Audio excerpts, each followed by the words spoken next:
Fruits and veggies give you lung cancer? I am so sick of fear-inducing clickbait food nonsense. Stop. Full stop. This week, several news outlets and some people on the internet took a research abstract and skewed it into saying that fruits and vegetables cause lung cancer. Headlines everywhere. People read those headlines and walked away absolutely convinced that salad causes cancer. And the carnivore crowd, oh, they were ready. This landed in their feeds like a gift from the meat gods. But here's the thing. The actual study was 187 people, not peer-reviewed, and the larger body of evidence points in the complete opposite direction. So before you throw out your produce drawer, let's talk about what the study actually says. Hey there, I'm Amy Lawson. I'm a registered dietitian, and I am all about busting nutrition myths, sharing the facts, and making nourishing food totally delicious. Welcome to Research Bites, where we dig into the science behind the headlines and make delicious food together. Today, we are breaking down one of the most ridiculous nutrition headlines I've seen in a while. So let's get into it. All right, here's the real deal with this study. Researchers at USC surveyed 187 patients, 187 people who were diagnosed with lung cancer before the age of 50. Most had never smoked. And what they found was that on average, these patients reported eating more fruits, vegetables, and whole grains than the typical American. That's it. Now, to be specific, researchers use something called the Healthy Eating Index. It's a scoring tool we use a lot in nutrition research that ranks overall diet quality on a scale of 1 to 100. The lung cancer patients in this study scored an average of 65. The national average is 57.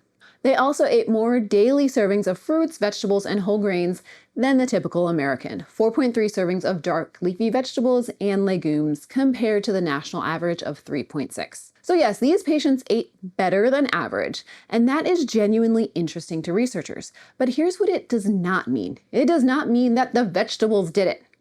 Now, and this is critical, this was not a peer-reviewed study. It was presented at a conference, the American Association for Cancer Research annual meeting, which is a very legitimate venue for early preliminary findings, stuff that sparks conversation among scientists and points toward questions worth asking. It is not where you go to announce settled science. Think of it as scientists saying, hey, we noticed something interesting, let's dig deeper. Not, hey, we've solved it, we have the answer.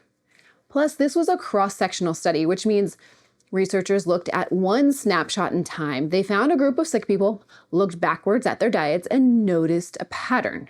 There was no control group of healthy people eating the same diet. They didn't follow anyone over years and watch what happens.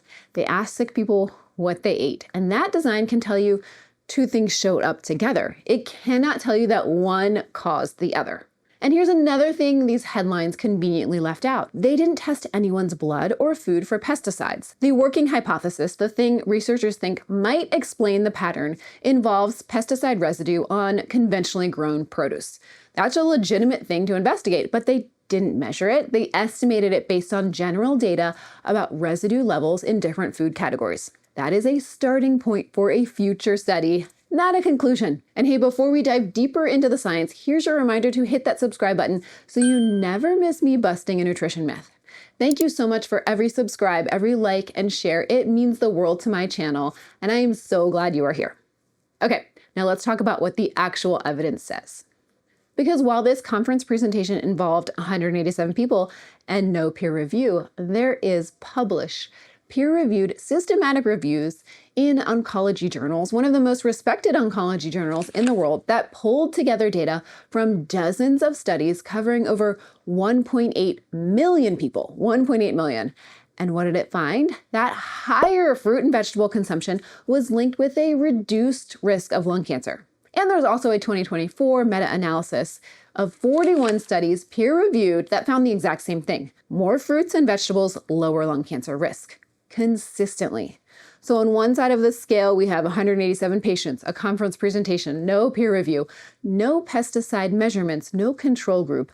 On the other side, millions of people across dozens of long-term studies published in peer-reviewed journals pointing in the opposite direction. Which one gets the screaming headline? The one that induces fear around food and makes you question your food choices. It drives me genuinely insane. So what do we actually have? A small group of sick patients who happen to eat healthy food, an untested hypothesis, and zero proof that fruits and vegetables caused the cancer. This is an interesting scientific question that deserves more research. But that's a completely different sentence than fruits and veggies fuel lung cancer risk. Every expert quoted across the coverage of the story said the exact same thing.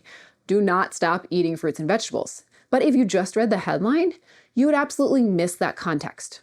So before you screenshot that headline and send it to your mom telling her to stop eating spinach, read past the first line. Ask who was studied, how many people, whether it was peer-reviewed, and what the larger body of evidence says.